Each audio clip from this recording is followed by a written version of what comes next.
This is KNATE, and you're tuned in to ThePrezEx TV.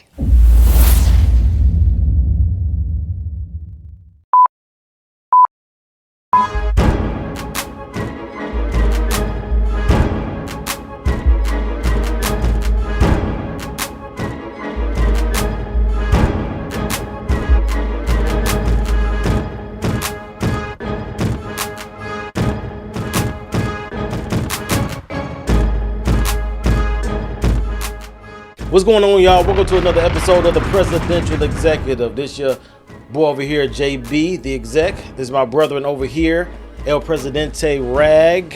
What it do? And I want to go ahead and say, go ahead and like this video right now. We're on all podcast platforms. Like and share wherever you are looking or listening to this. Do us a solid on that. What it do, Rag? Man, you got it. I know y'all check out, we got this dope ass merchandise on the table. You know what I'm saying? Your boys, the dynamic duo, you know what I'm saying? Superman and Batman, we in this thing live in full effect. But outside of killing deer, unintentionally, I'm doing well. Oh, yeah, I forgot you had a accident with Bambi and Mr. Bambi. Yeah, well, Bambi's mom hit the mail truck when I was parked at a mailbox, but Bambi's dad decided to run out in front of me. When I was heading home, man, and it's over with for the Nissan, man. Maybe I'll put the picture up there so y'all see the big damage that he actually did to the whip, to your dear, you call it grandma, right? Yeah, because like I said, my grandma helped me get it right before like a month before she died, man. Okay. And we got Crown Vic in the building, you know what I'm saying? Salute to my guy over there. Rag, go ahead and introduce our special guest we got here, man. Okay, so this young lady, this distinguished young lady, we go back, we go back 20 plus years. Wow, that's a real life. If I could consider anybody like a friend, like a sister, she is definitely that, and not the way people say it in high school, but like real life. Like been through been through the ish together. Right. You know what I'm saying? Like, not just your play, be like, this is my sister. Real, y'all don't really live, have any like, type of But she is an artist, a phenomenal, amazing, talented singer, mom, life coach, extraordinaire. A lot of hats. Some people may know her as Kendra, but for the purpose of today, y'all give it up and make some noise for KNATE. KNATE. Hey, how you guys doing? Hey, it's been good. It's been probably a couple years since I've probably seen you in person. A couple years, I would think. Maybe less than that, but some around there. And hey, everybody out there. Yeah, we had a good laugh about the last time I saw you in public. We're not even gonna okay. But how do you know this guy right here? Like, let's see. Yeah, so 20 years is a long time. Yeah, he's part of the first group of people I met when I first moved to Memphis, which was, what was that? 2021. 2021. Lord. January 2002. 2002. Okay. Was it 2002? Mm-hmm. Okay, I could have sworn it was at the end of 2001, but yeah, I guess that's about right. Yeah, January. Okay, wow. So it has been 20. See, that was my TSU days. I was up in Nashville. Right. Kind of just doing my school thing, kicking it or whatnot. So you've seen him. We had Queen on here, and he Queen was Jasira. Yeah, and she was just telling about you seeing his performance, him perform on stage and all this stuff, right? Yeah. Okay. Is it a live experience that you've witnessed? Yes, very consistent as far as energy is concerned. Right. Okay. I didn't want to get on record. I know. This is the second person we've had on here. Wait a minute. That So yeah. I mean, because like some people have address this. him or no? You can't. No, he talks. He talks on here. You can address because he has this impression of me like that when I'm up on stage, I'm just standing. In one spot, like I just. I don't think he got come that. on, man. I don't think he got. You know better. The same as the last person came. Right. That means I'm telling the truth. Right. Exactly. That's all I'm saying. The more witnesses you have, You know what I'm saying? The legend is real. So, you know, I was just making sure because she knew you with the when I was doing gospel, she knew me. She knew me when I was doing gospel. Yeah. But see, like I said, you know, that was shout out to you know, my little cousin Mike Christian. But you know, Mikey thinks he got, you know, an amazing 2-step, and he does not. In comparison to me, now really? it's. I saw him shout you out today too. I love that. That's family, man. You know what I'm saying? But like, he is like the Chrysler 300 of a 2-step. Wow. You know what I'm saying? And it's sharp. Now it's sharp. It's sharp. It's fully loaded. He is fully loaded. It's sharp. Leather seats, all of that, wood grain interior, and you think it's a Bentley until the Bentley of the 2-step pulls up, and then it's like. Oh, okay. So that's all I'm saying. Whoa. But now, if I'm not in the room, what I'm saying is, if I'm not in the room, he got it. Hands down. Right there. He's hands down. Okay. Hands down. So you've been knowing this guy for over 20 years here. It's actually, we've been kicking. It'll be 21 in January. Yeah. Okay. Mm-hmm. Okay. So we just want to kind of get to know you a little bit. You know what I mean? So where you originally from? I grew up in Ventura County, California. So Southern California. So a lot of people don't know where that is, right? So I grew up in a city called Oxnard, Camarillo, but it's Ventura County, and I say that because those cities are close together. But really, Anderson .Paak put Oxnard on the map with his album. Okay, that's where you're from. So yes. Okay. Yeah, I have a lot of family in Southern California, L.A., Long Beach, Compton, up in the Vallejo Bay Area and stuff up there. So I'm very familiar. Yeah, I haven't heard of where. Is that around L.A., San Diego? So it's like 60 miles north of L.A. That's where the country is. It's some country up there a little bit, huh? Is it a little country? Like country, like because it's some country areas in California. You looked at you know that she what? like Nigga, like what? No, because I've been in Cali and I've seen like I didn't think I've seen it was like the country in California is very different. Very different than it's not like the country here. It's not like here like Mumford, Tennessee, right? Or nothing like that. So, so you grew up there in California, yes, and you moved here, and I have to ask this every time you're female. You know, it's maybe out of disrespect, be like ask your age. Do you I'm 43. mind if Okay. I earned every year. Every year is a win. So I appreciate that. You're the second female that came in here to say the same thing. But I don't want to be, disrespectful. So I ask at least, if you would share your age. So you're 43. Mm-hmm. So when you moved here, you were past 20 then. 21. You were 21. Mm-hmm. Okay. So what made you move here? Ooh. To the M town. I needed to change. So that's a big change. Yeah. So my parents are originally from Memphis. Okay. So they born and raised here. They graduated from Mitchell. Uh-huh. And my father wanted to start a church here, but actually I moved here before they did. Because originally I wasn't going to move. 21, I'm just kind of at that age, and then as far as music is concerned, Hollywood, all of those opportunities seemingly were there. Mm-hmm. But it was a little much for me. I needed to slow it down a bit. Yeah. And Memphis did just that. Wow. Wow.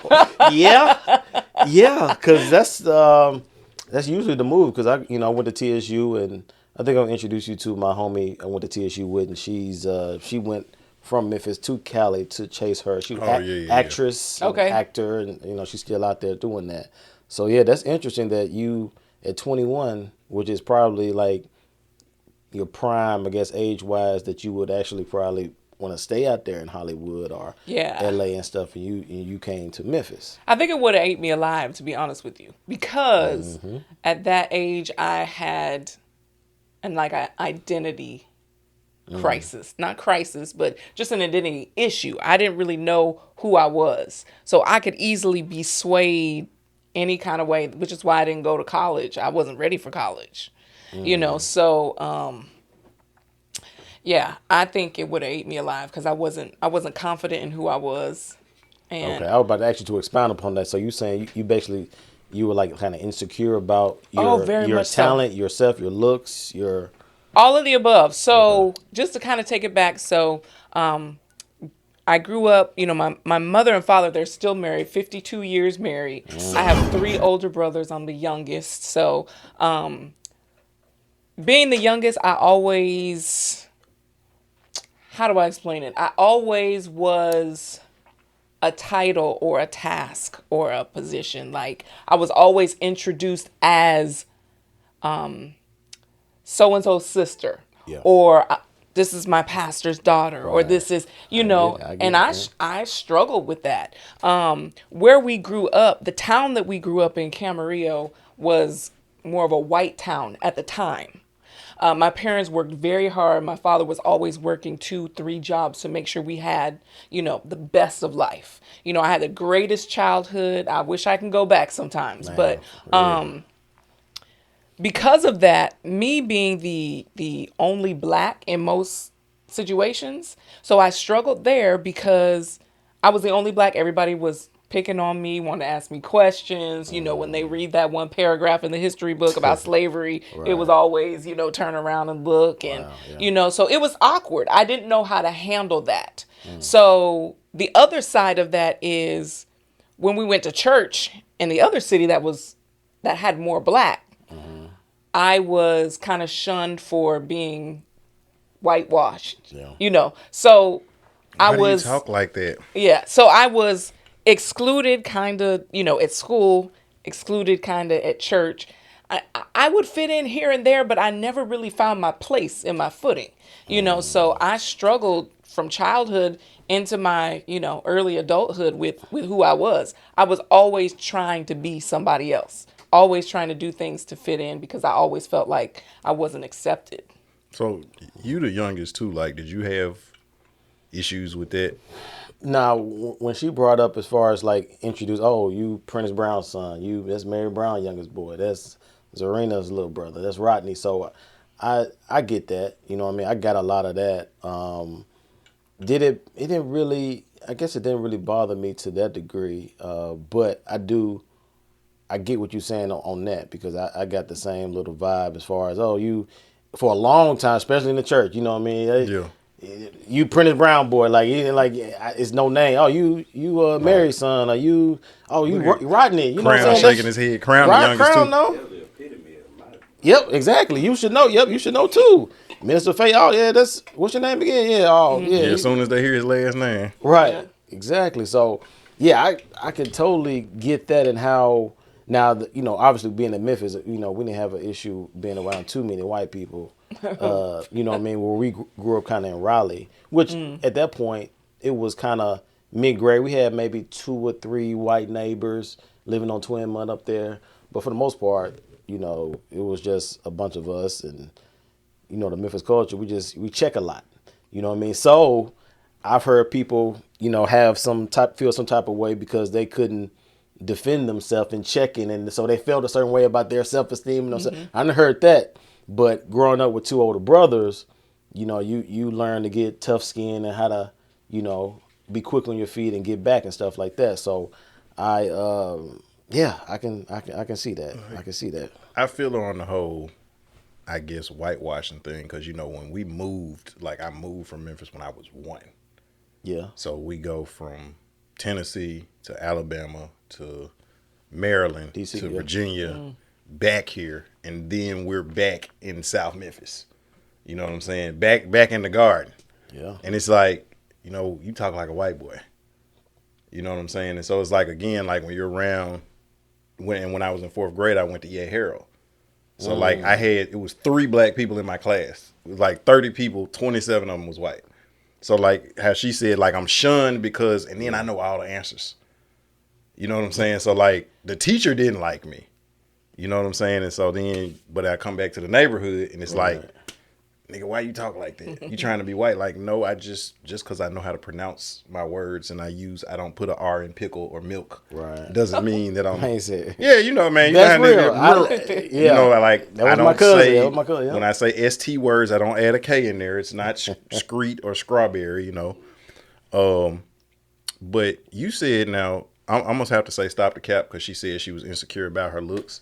Like I remember when we would be out.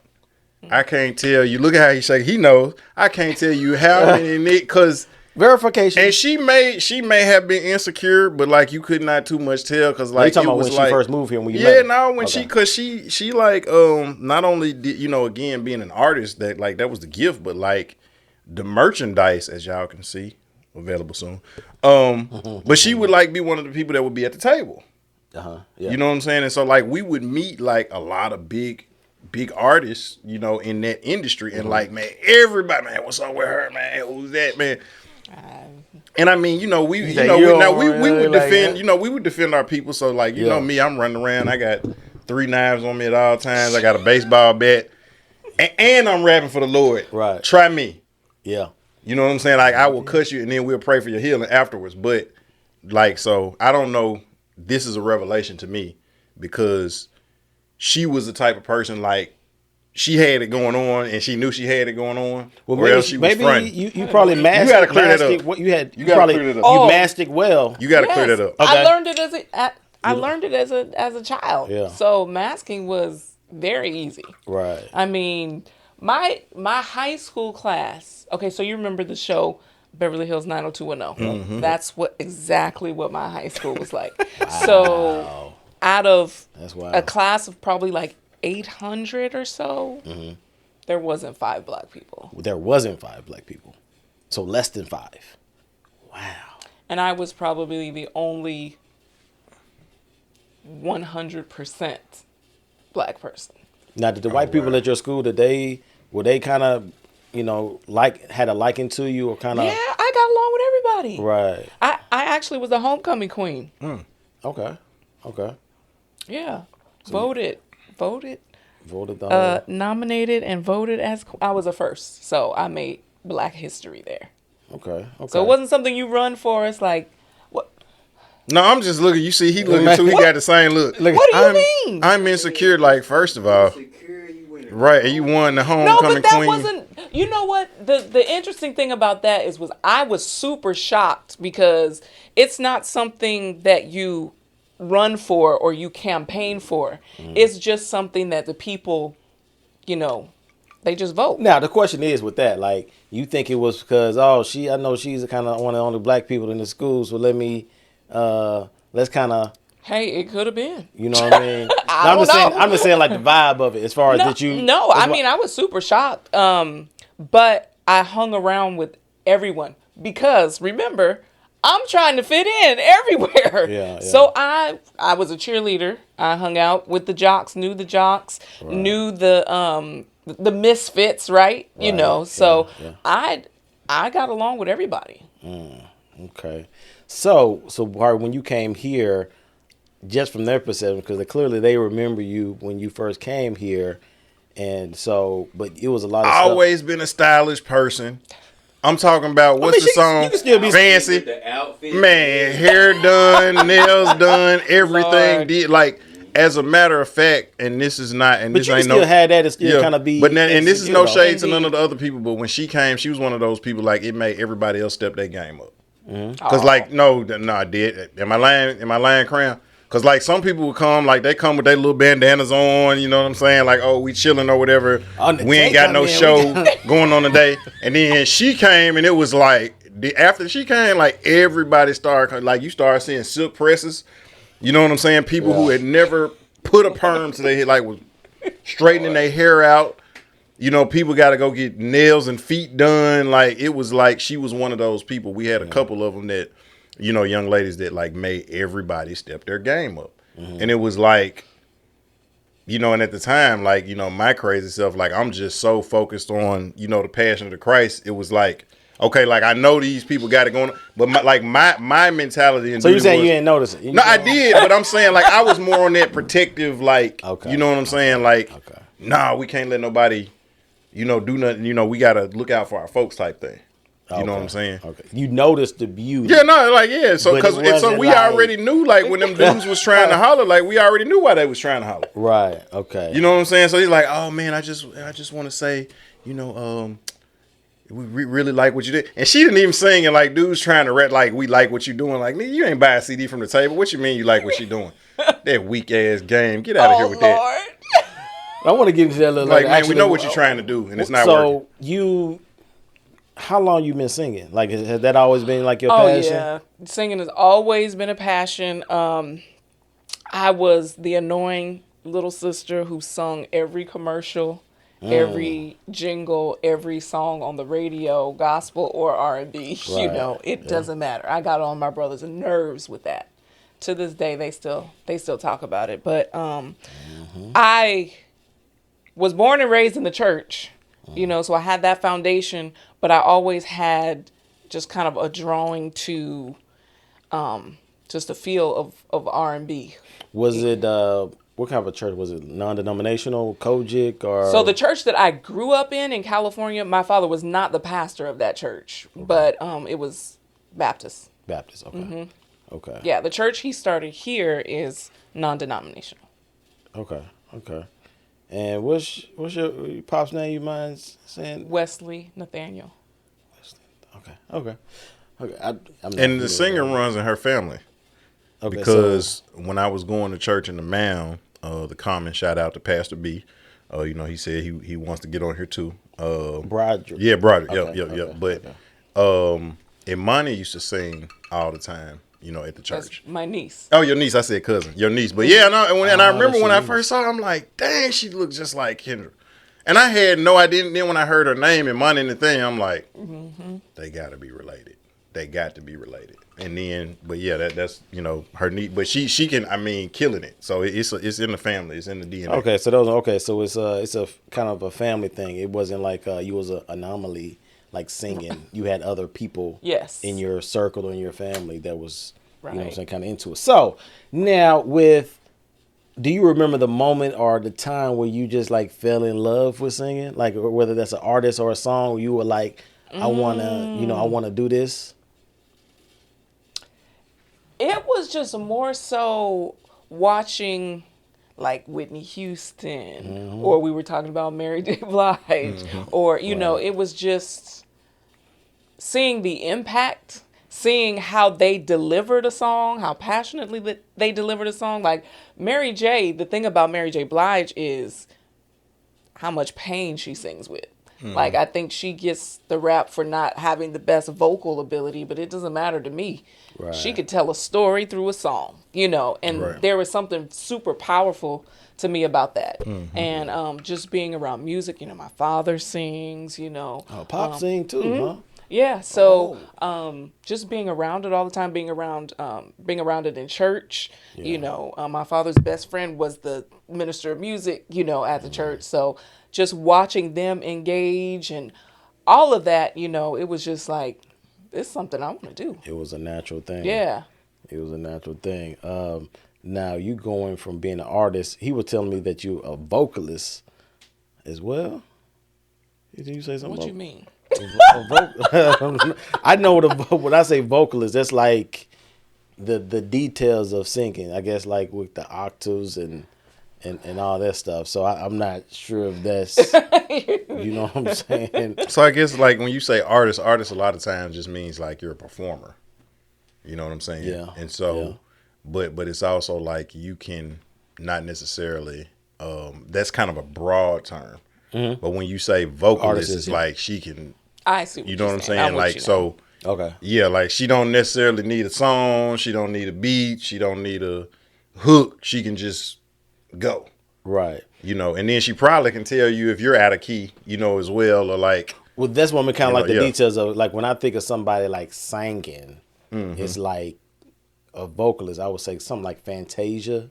She's like, she can hit all the notes, you know what I mean, and do it at a, you know, high quality level. Like somebody that's just like an artist of singing, maybe somebody like a Ashanti. I would think that it's like not as keen and with the details and the singing and stuff like that. It's not as just to me. You may have a different opinion. I don't know. You tell me. You're the professional. I guess it's interesting because when you think about somebody being a vocalist, sometimes they automatically go to what they can do acrobatically with their voice, right? Yeah. You know, and sometimes that can be something that discourages other people because they may not have that level of skill. However, they can still carry a tune. They Right. can still do Right. some great things. So, Right. I appreciate knowing, you know, different things as it relates to music, but being accurate, that's very important. Being intentional about your choices and all of that's a part of, musicianship and all of that. So, you know, um, I take it as a compliment. Thank you. Okay. Okay. Now, they've mentioned it already. You know what I mean? It's like you're a beautiful young lady. Thank You you. grow up, you come to Memphis as pimping. You know what I mean? It's just a lot of people, want to get to, know you and stuff like that. So how was like dating life when you came back here to Memphis as opposed to like California? Was it like a different type of vibe when the dude's down here than when you came from Cali? Goodness, hold on. Let me think about that a minute. Were the guys different? Yeah. Or was there any type of distinction to your perspective? That's an interesting question.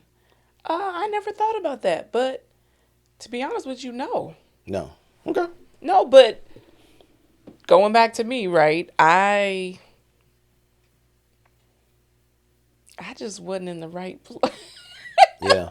I wasn't, Yeah. and that's just the bottom line, I was more so into things for validation purposes than anything else, really. And it's going back, I'm grateful for all of the lessons that I've learned. It definitely was a journey, but when I tell you that identity issue, that stayed with me a long time, probably into probably beginning of my 30s. I really had Yeah. like therapy or anything to deal with that, or was it just a natural progression? It was a natural progression. I did get into therapy like later in life and counseling and all that, but it was life circumstances, and digging down into spirituality. Tuning into that, not being afraid to face, things that have happened in the past, and just correcting them. Because, we all have the power within us to do that, and we just don't do it. That is true. So with that being said, like, and I'm glad you mentioned we all have it within ourselves to do certain things. So you are a life coach. Yes. A certified. I don't want to say. I was going to say sanctified, but no, a certified. Life coach. How did you get into that? What made you go in that direction? Okay, so here we go. It came as a result of a tragedy that I experienced. So, the beginning of 2020, so the pandemic started, right? The beginning of February, or the end of February. February 29th, 2020, I lost a baby. I was 30 weeks and 4 days pregnant, and I was in the hospital. I'd been in the hospital for 10 days, and I had lost a baby. And through that experience, because the circumstances were so extreme that I almost lost my life as well. So it was an eye-opener, to live life to the fullest, to face things and fix them so that you can live the most abundant life that you could possibly have. Through that process, through the healing process, I encountered other women who'd been through what I've been through. And seeing the hopelessness that was out there, I felt compelled to do something about it, to be a part of the solution. I've encountered many women who have to be on medication because of what they experience, the grief is so extreme they can't even function normally, and for me to be able to overcome that, and see, I've been through pregnancy loss 4 times. So to be able to overcome that and to live a life with joy and authentic joy, if it can happen for me, it can happen for anybody. And everybody deserves a comeback. Yeah. Yeah, that's see, I can actually say it because I put it out there on one of my Preacher Man episodes that we went through something similar. Me and my wife, we had a miscarriage in 2016 maybe, 2017 or something like that. So it was rough. You know what I mean? Kind of dealing with that, and I can imagine. You said that was the time in 2020. That was your 4th time. That that actually was my 3rd. Oh, okay. Yeah, okay. so I've had a loss. Let me see. My daughter was born in 2017, so I had a loss 2018, 2019, 2020, and 2021. And the last 2 were both life-threatening for me. Dang. Yeah. Wow. Yes, that's a lot. Very heavy. You also, and like as guys, we hear about this and we don't know, we're all fathers in here. We can only imagine, but like, we had a conversation, on the phone, but like dealing with postpartum, and that's something that's kind of coming up now more so, in the world. Like we didn't know what that was 20, 30 years ago. You know what I'm saying? I'm pretty sure some of our mothers or aunts or sisters or cousins may have had it or dealt with it, and we didn't know what that was. But like now, that's in the vocabulary of people now. Like, so for a guy's understanding of it, like, maybe what are some of the causes of that, and like how do we deal with that in terms of like, because we can say it's gonna be okay, but like, you know what I'm saying? Like we're hoping it's gonna be okay, but like, it's broad, so I couldn't sit here and just give you bullet points about it. It is so broad. Different for anybody. Women experience it in very different ways. And when my daughter was born, it actually kind of snuck up on me. I didn't know what was going on, but I did not feel like myself. And when I had the awareness of what it was, and I was like, oh, okay. But it was like, it will sneak up on you, now, Yeah, to your experience, like what were you feeling? Like how can you kind of describe it? Like I said, I know it's different, but my wife even had it, I think, after we had the twins. You know what I mean? And so for you, what did that look like? What was that kind of feeling like? I felt inadequate. I felt incapable. I felt a very familiar feeling, right? Ugly. I felt like I couldn't keep myself together. I didn't recognize myself, like, visually. And of course, after having my first child, your body changes significantly. And so it's like, what is this? So it's like, it's not the same. So you have to get used to so many things. And then when you have a baby, so when I had my daughter, I had a C-section. She was very big. She was 9 pounds and 14 ounces. Yay. And it was just like, cut you open, take the baby out, here she is. Right? And so it's like, having major surgery and then being given this child to take care of, while you're recovering. So it's like, it's a lot to manage. Oh, man.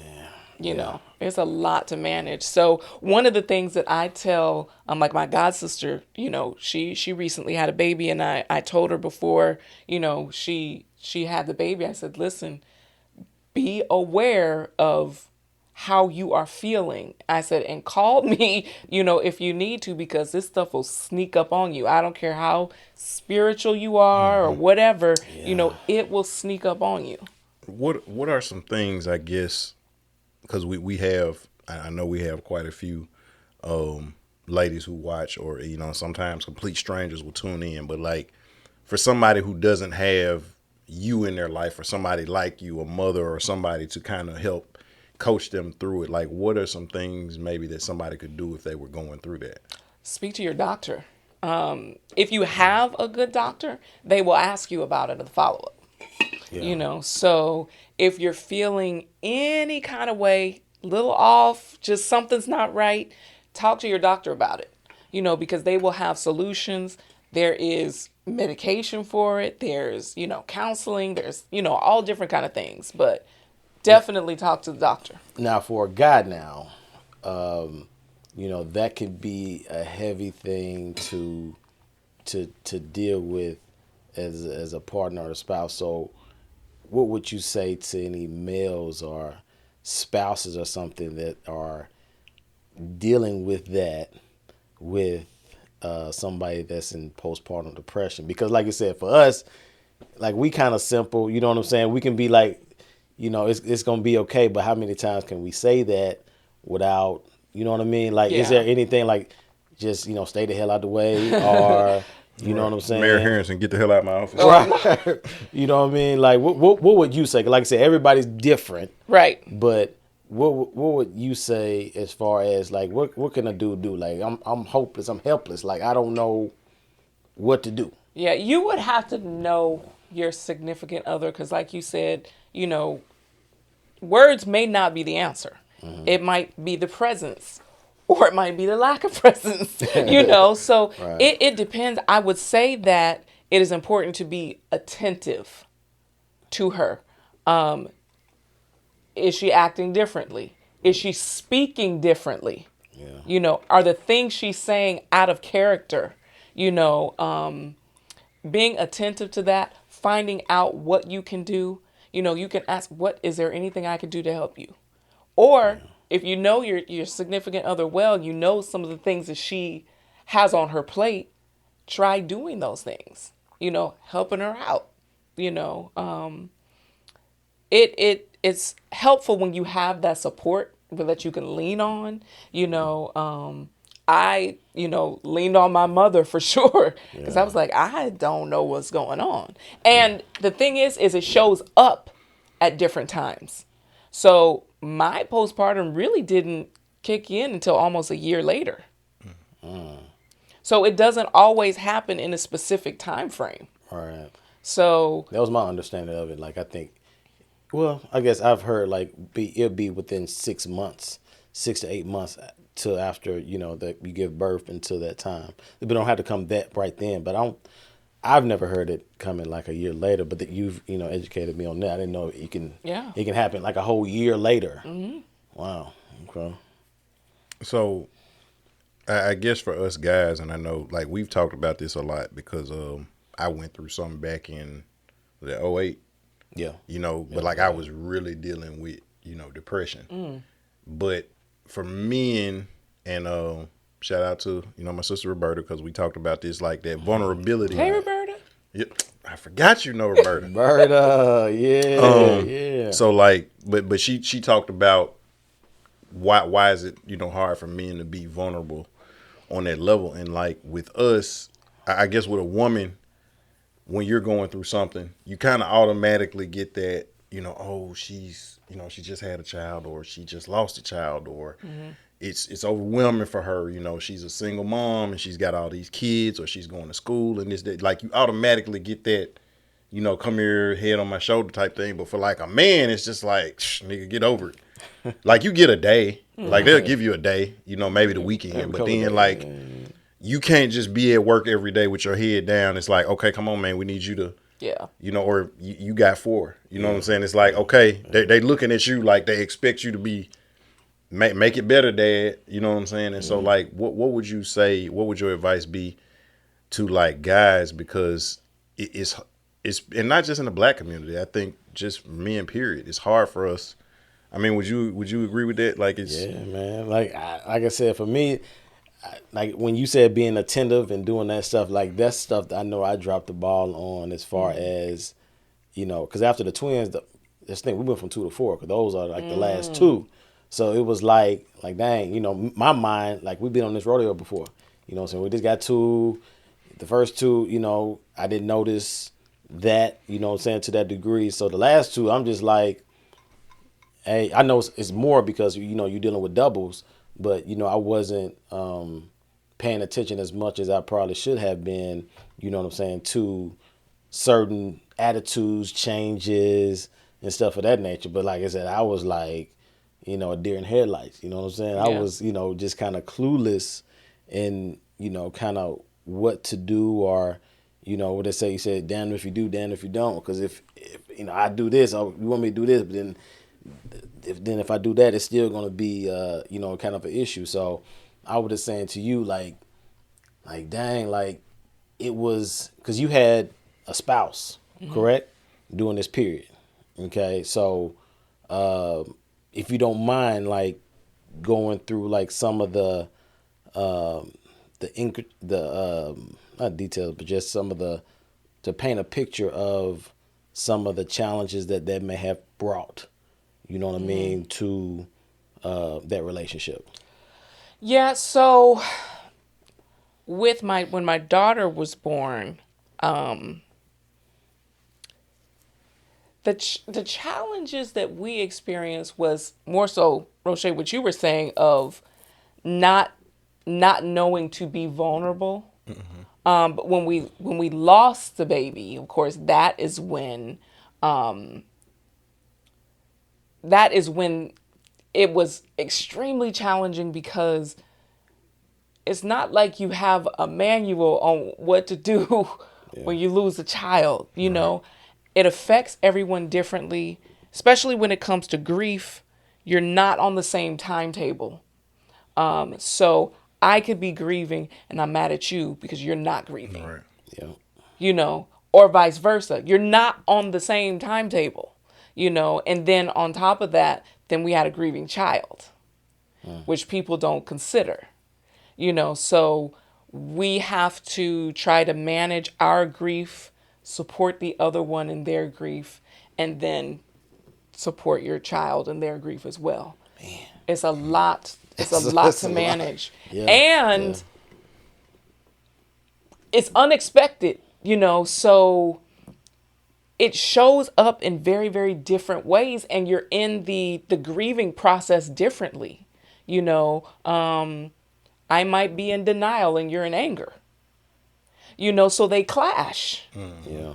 You know, so it's very challenging. And if there's already underlying challenges with communication and vulnerability, this doesn't make it any better. You know, so it is so important to have a circle, you know, somebody that you can trust, that you can speak to, that you can, you know, let everything out with, so that you don't keep everything bottled in. You know, so you don't try to be that strong one, knowing that on the inside, you breaking down. Yeah. And you said your mom was that for you a lot. Like you confided a lot in your mom. Yeah, Probably during that time. absolutely. You know, just from a woman's perspective, you know. But I will say, when it came to losing a child, that's the interesting thing, because as heavy as her love is for me, she's never experienced it. Yeah. So even in her consoling, it was a struggle, because I didn't care too much for what she was saying. And it's not her, Right.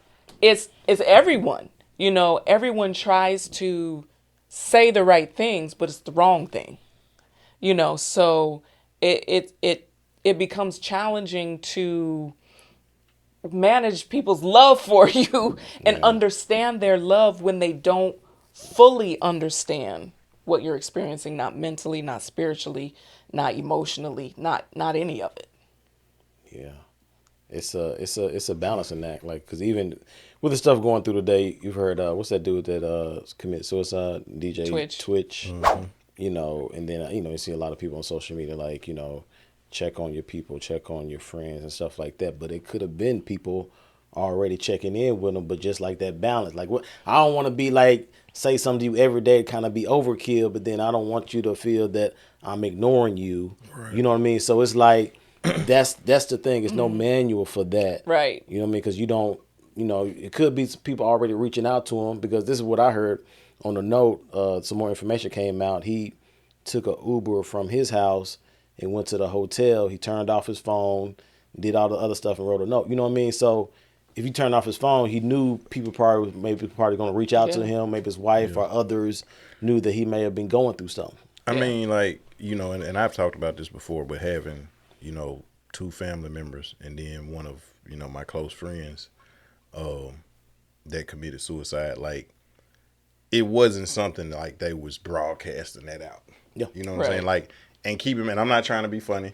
But like, I know people who talk about killing themselves, they've been talking about killing themselves for like the last 30 years. Yeah. And like, sometimes you just want to be like, okay, like, just go on, like, if you're going to do it, do it. I mean, that's, now, God forbid, I'm not saying if you're thinking about that, do that. But what I'm saying is that, like, what I found is the people that's always broadcasting it is more of like an attention thing. And I'm not going to say everybody, but maybe 9 or 8 out of 10 of them is, I just want I want that attention. Yeah. The people that I know that have done it, you never just like, oh boy, they're not talking about it. They're not advertising it because you may be able to talk me out of it. Yeah. And I mean, checking on your friends, like, who's to say I can check on you, but who's to say you're going to open up? Exactly. That's and the main thing, the mask can be so perfect that you might not even detect, what's going on. And that's the crazy part. Like, that's why I don't, people get on their tangent on social media when it comes to people doing that stuff to themselves. But it's like, come on, bro. Like, honestly, how close me and you are. Sometimes I'll call you. I'm going through something. I ain't tell you at that point. Right. But I may tell you a month or right. No, I can tell when you're going through something. You know what I'm saying? You make it. I can tell you based off the text message you send me.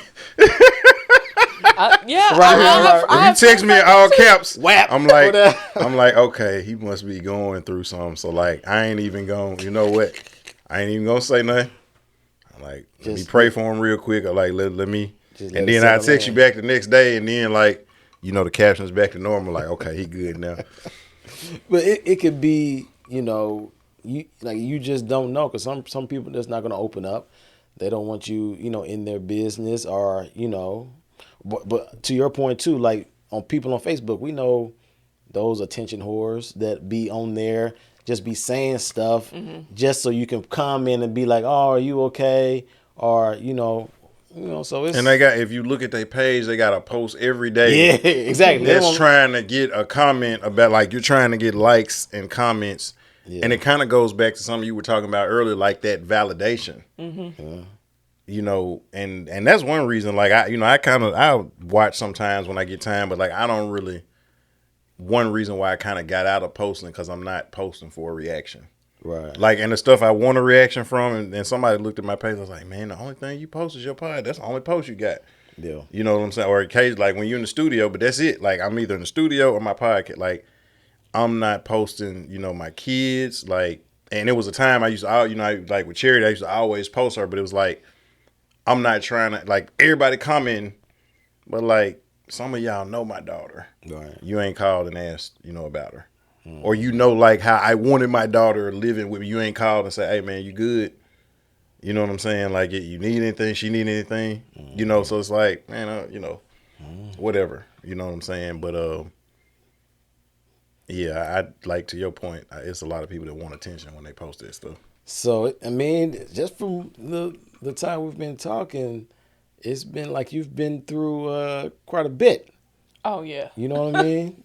So it's like you being a life coach, you can actually, help, people through, or even, like I said, we all have our issues, you know what I'm saying? Yeah. You could still maybe currently, sifting through, certain things and stuff now. But we had Roberta on here, and, she openly talked about, I think, with her divorce and everything like that. Like, you care to talk about that, as far as that process and how that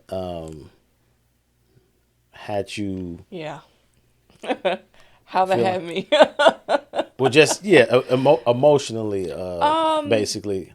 So what I explained when I went through my pregnancy loss in 2020, I mentioned that it was life-threatening to me.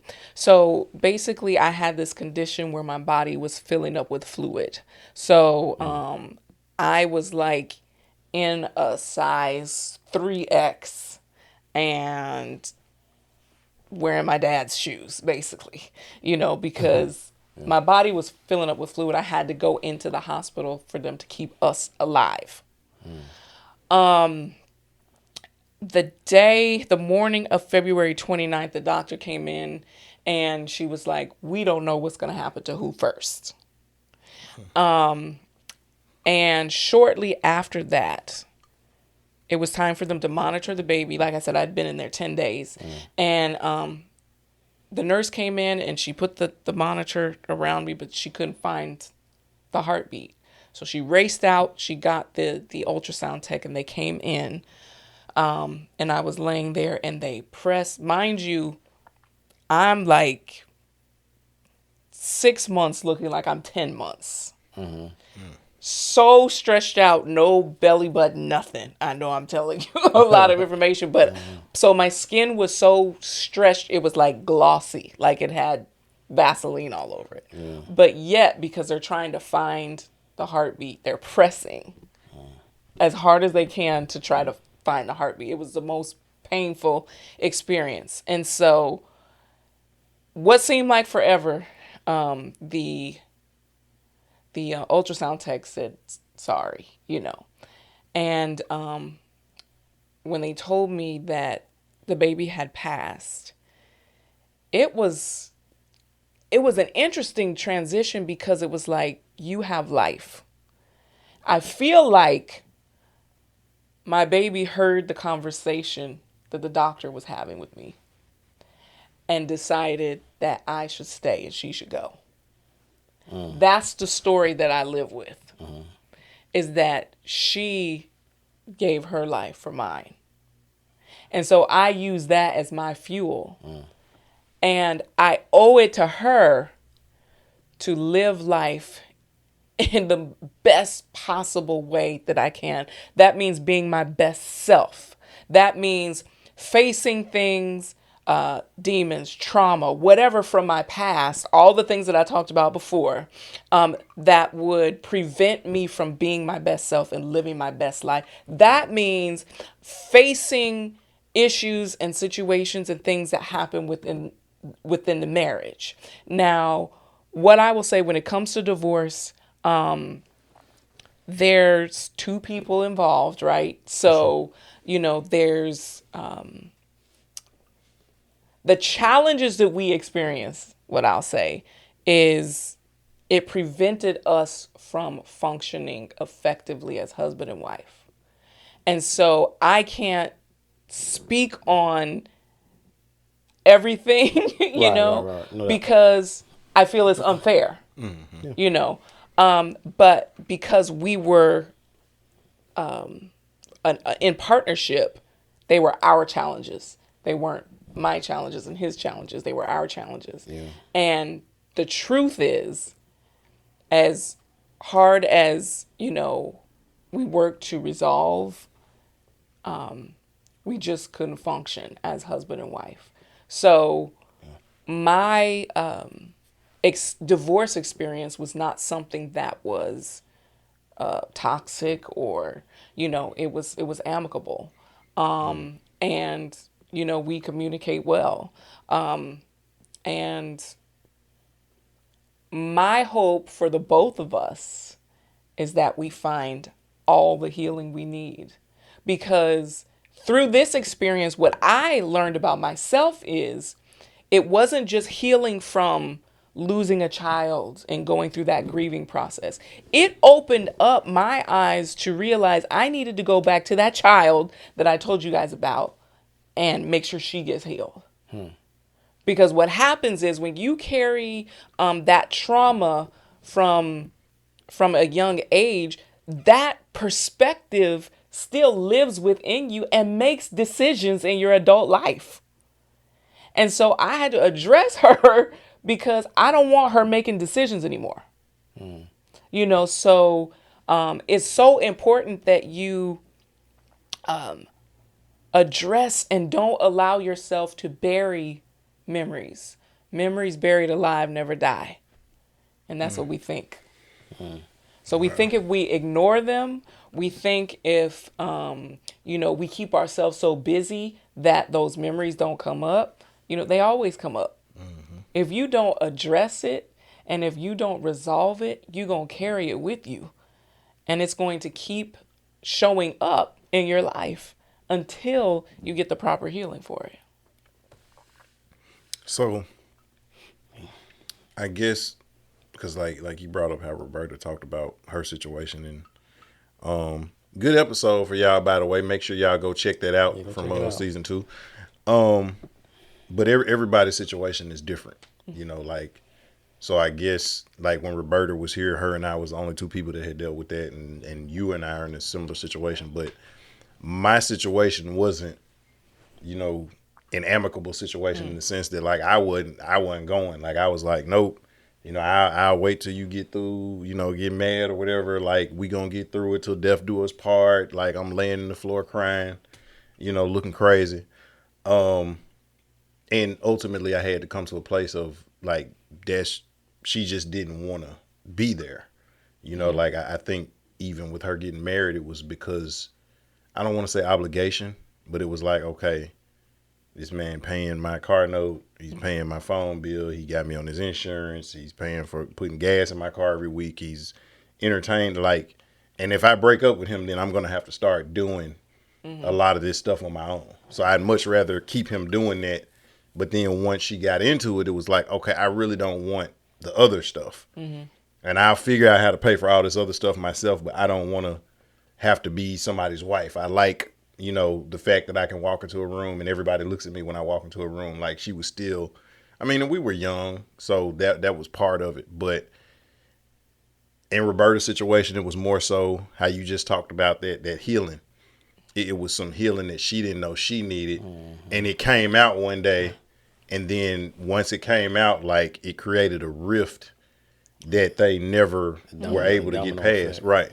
Yeah. And so in your situation, would you say that it was caused because of the loss? And I guess because it was multiple losses, or was it like some underlying things maybe that didn't come out until you experienced the tragedy?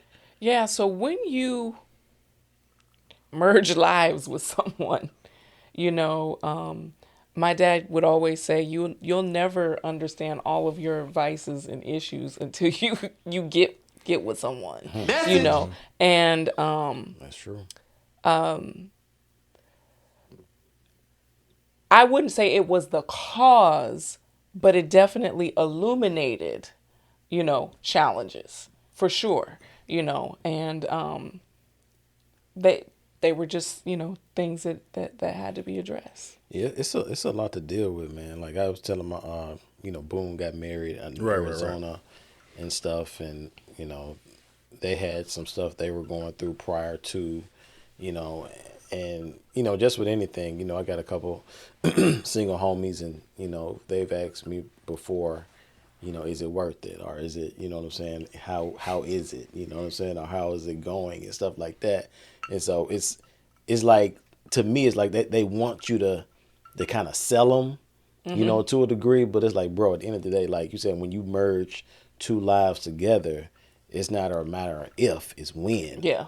You know what I mean? Yeah. And so, and you got levels to it. And so it's like, to me, y'all could tell me, correct me if I'm wrong, or just your perspective, like, it's not about, you want to get as much on the same page as you can with your significant other, as much as they can, whether, you start with your foundation, your faith, spirituality, maybe how you want to raise kids, you know what I'm saying? Like certain little stuff, you know what I mean? After that, it's like, a man and a woman are going to be a little different. So you have to work in between, that, maybe he likes to watch the game a lot and you like more quality time, but he not give, you know what I mean?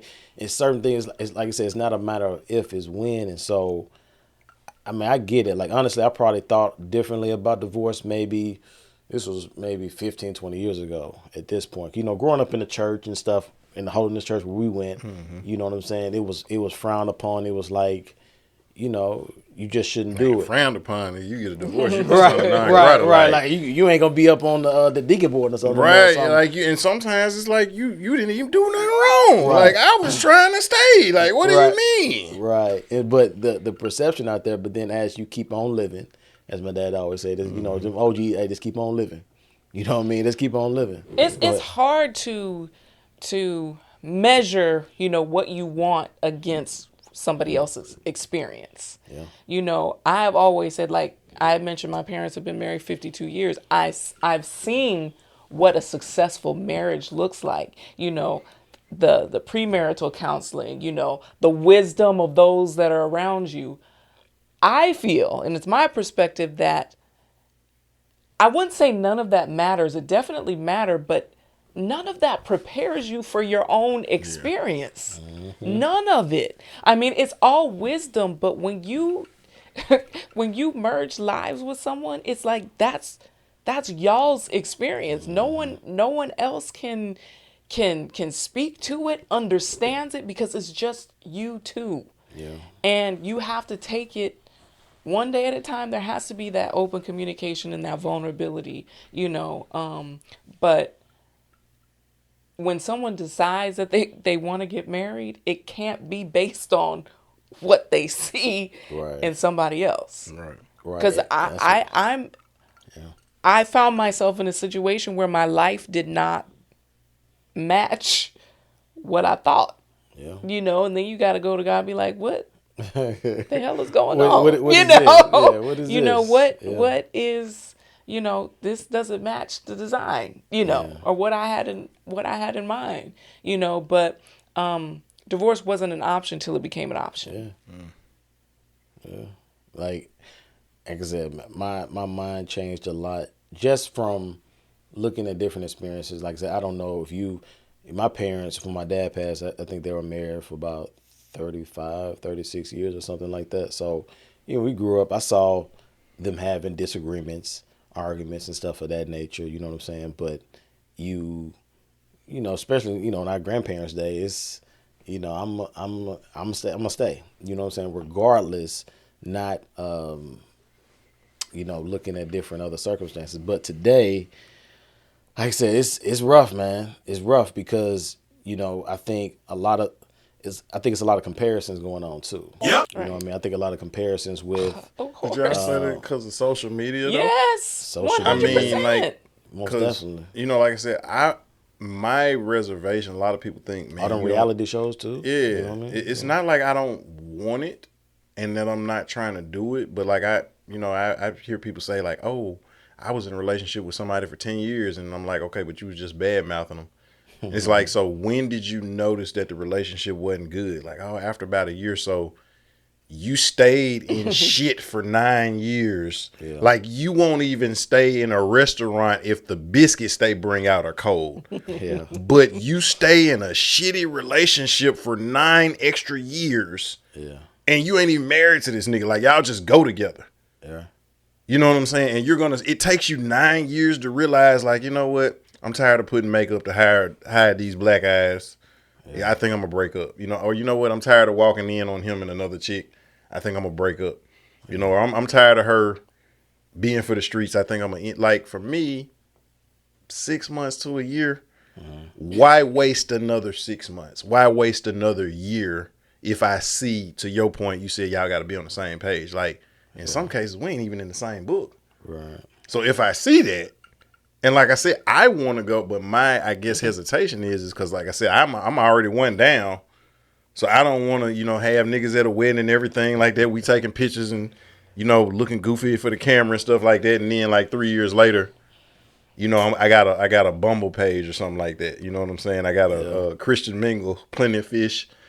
You know what I'm saying? Like, I'm not trying to do that. But just to a point, that stuff can happen because you never know until you cross that path, or you know, you sign that marriage license, and so now it just, everything kind of begins. So maybe the little stuff that, you know, to me, even a year into it, like, to me, I don't know if it's still like that in the dating game, but usually your first year or so is like you still showing the best of yourself. You're not even really, you know what I mean, showing the person that yeah, I don't feel that. You really kind of getting on my nerves with that. You know what I mean? So it might not be till you get married or move in or something to where you like, I don't even like Real Housewives. I was just watching it because you like this. Right. You know what I mean? So it can be that way. So it's like it's the word to empathize. I with anybody that went through that experience and stuff like that. Because at first it's like, oh man, you can't even imagine, necessarily doing that. But it's like it's two people, and so you can't control how that person feels, and vice versa. So it's like you gotta, compromise or try to see if we can both make this work as a machine together. Mm-hmm. And if not, especially if it's interrupting your peace, I assume, if anything interrupting your peace like that, you may want to consider, you know what I mean? But man, I'm just trying to have knees like Maxwell. He said knees like I'm trying to hit the Maxwell shot. They said knees like Maxwell. So. Did you see the video though? And they put him like on the little memes and stuff. Like they had him at like a dice game. They had the little meme of him dancing like at the dice game. I don't think I seen that. Yeah, they was like, forget Megan knees. I need Maxwell knees. Like he did a dance on the stage and he was. Yeah. You were getting it? Yeah. Yes. So that's what I'm saying. Like if I can get Maxwell knees, I'm good. Oh, goodness. That's all you need to do. Okay, I got you. I wanted to ask you about the brand. Yeah. Okay, KNATE. Yes. Okay, so tell us about this brand. Okay, so KNATE is a combination of my God-given, my mama-given name, which is Kendra Nathaniel. Okay. So Nathaniel, shortcut Nate. That's where Nate comes from. K represents Kendra. Yep. So Nathaniel means gift of God. So this all started out as a moniker when I decided to become an artist. And so my mom actually came up with the idea. And the K represents me, but it's silent because I want to remain silent and let God work through the gift. Message. Okay. So, I like it. So for me, I'm a deep thinker. Everything I do has to have meaning. Yeah. So that's the original meaning of it. Since I have done a lot of internal work, personal development, it has become what we call in the coaching world an anchor. It is something that you connect to when you're transforming. Mm-hmm. And so KNATE has become an anchor for me to remind me of my transformation. So the girl that struggled is no longer, and every time I hear that, every time I see that, it's a reminder that I have transformed, that I have healed from that. Wow. You got a website? So it is in the process of being revamped because I'm trying to do a lot of different things. Artistry was something that I was, pursuing, and then life happened, right? And then, priorities kind of shifted. So I'm definitely doing both, but I'm also managing and strategizing how to do both successfully. So I'm in the middle of transition and working all of that out right now. Dope. Okay, so I had a question because we talked about this probably about a couple of weeks ago, but we were talking about your music and how you started out, doing gospel. Mm-hmm. And so now you kind of said like it's not that you won't do gospel, but you're not in that. But so, like, explain that. What I'll say is that my goal is to share my story, share my perspective, and don't get me wrong, spirituality is the foundation, so it's always going to spring from there. However, there may be some things that I want to share that aren't Jesus, so just trying to find, the right space and the place to speak on some of the things that I want to speak on. Like one of the things comes to mind, Erykah Badu's song Bag Lady. Mm-hmm. It's not a gospel song.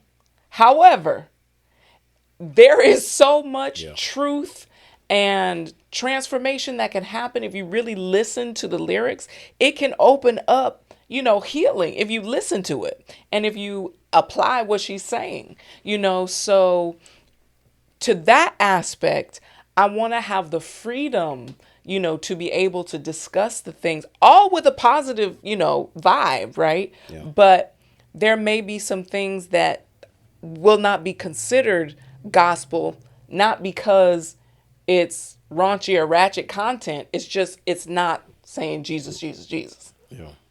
No, I mean, I think, and I guess for me, and I totally feel you on that, because like I said, you knew me, and I was for real, about it. But like just living through life and seeing certain things and certain experiences is like, yes, I believe, in Christ Jesus. I'm not ashamed of the gospel of Jesus Christ. Right. I am totally persuaded. I believe that. It's nothing that you can say to get me off of that. You can come to me with any kind of logic and reason, and I'm gonna sit there and I'm gonna listen and smile. Like I'm really. But when you get through, I am where I am when it comes to that. But in terms of just expressing myself, like it's some times where I see things in the news or stuff that happens to us as a people, and when I write, I'm not thinking of, vengeance is mine, saith the Lord. I'm thinking like, man, this is some bullshit. And I want to write about it. And I can get away with saying some things to where if I got my phone out and made a reel, I might get my page blocked. I can write it in a song. It's like, oh my God, he's so deep. I never thought about it that way. Yeah. You know what I'm saying? But at the same time, like I said, I know that some of the stuff that I really want to say and talk about, you can't do it within the four walls, Right. Of the church. And at the Or the same time, genre. or the genre, right? And at the same time, I mean, still, like I got stuff where if I want to say Jesus, Jesus, Jesus, Jesus, Jesus, Right. I'm gonna do that. But at the same time, I might say, man, y'all, both of the candidates y'all voting for some crap. Or this right here is some bullshit. Or that, like, are y'all racist or whatever?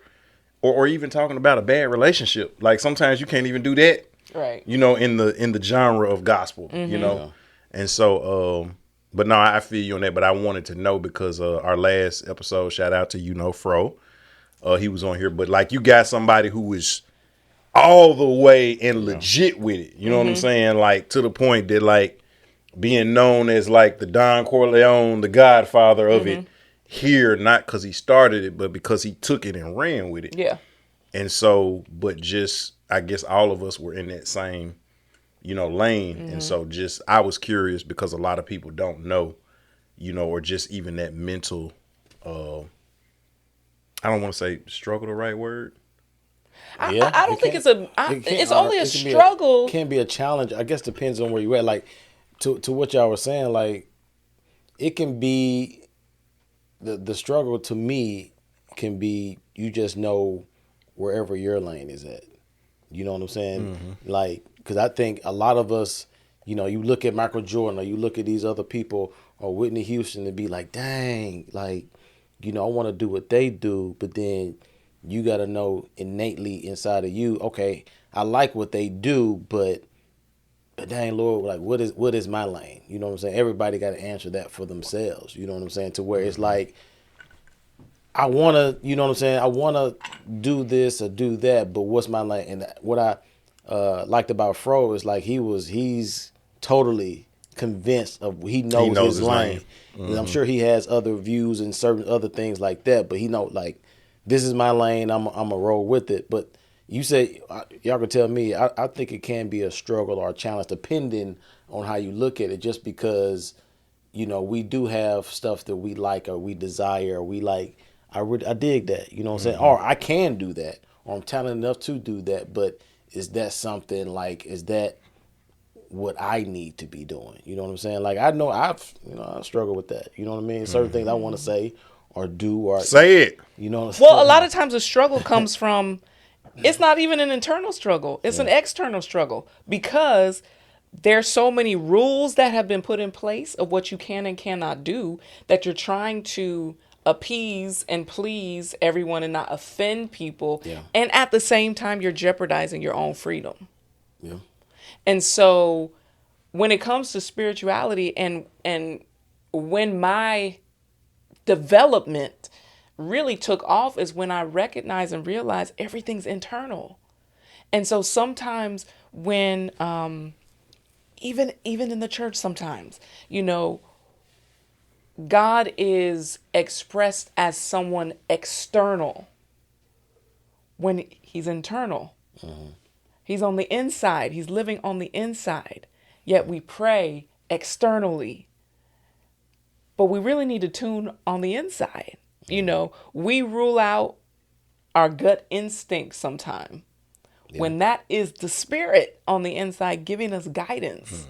And so because we have been, and don't take this phrasing the wrong way, because we have been programmed by what we've learned, we sometimes close off the spirit on the inside guiding us because we're so consumed with what people are going to say and what people are going to think. Or what somebody else looked like. I've always, we grew up, in our era as far as people that preach and teach and do stuff like that. So it's like almost if you don't sound like Pastor Holloway or Pastor Moss or in that vein, it's like, what am I going to do? Like, because I don't sound, kind of like them. So it's like,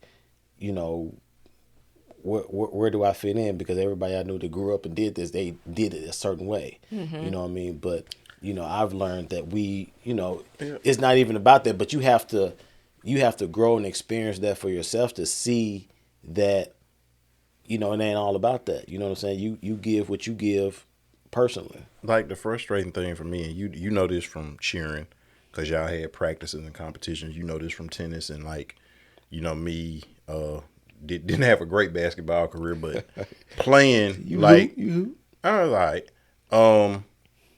so like imagine you're sitting there, you're ready to play, you're ready, you're ready to cheer. You got your, you got your pom pom, you got your outfit on, you got your tennis rackets, you out, you on the sidelines, you stretching, you warming up. I got my gear on, I'm ready, and you're constantly waiting. So eventually you're like, okay, you know what? I guess I'm not gonna get my turn.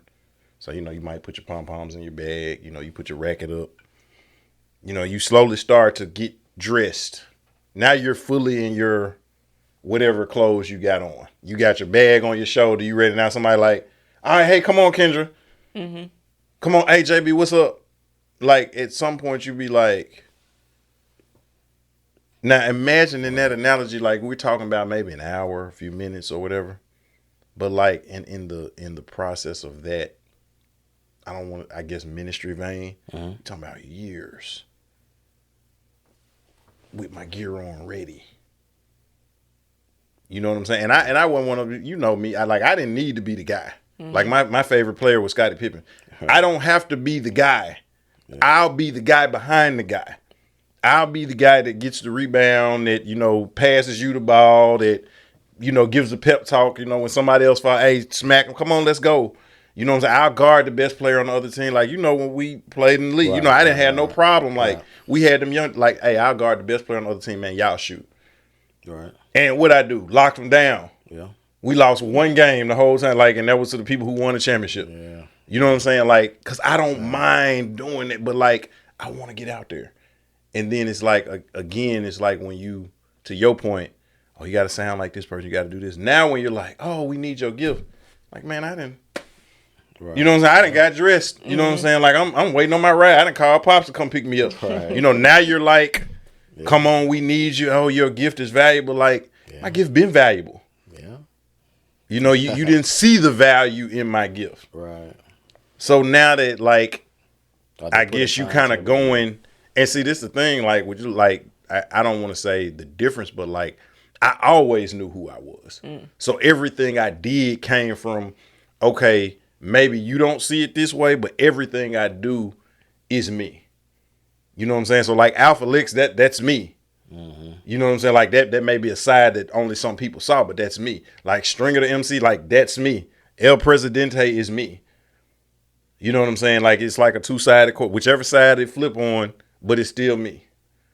But I guess that frustration of, and again, you alluded to, if you don't sound like this, if you don't do this, but like, I'm myself, and maybe because I didn't sound like this person, You know, it's why I didn't get the opportunity. But like now, you're like, okay, we need that. They ready now. And it's like, They ready now. They not. They ready now.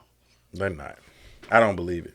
They ready now. So, but yeah, that was that's a lot. That's a whole nother episode. That is. That's a whole nother episode. Because we can speak on that. Yeah, we can. Kind of personally. That's a whole nother. We need to have them people come in and be guests. We might need to have you back. We need to have them people on that, but and she can facilitate it.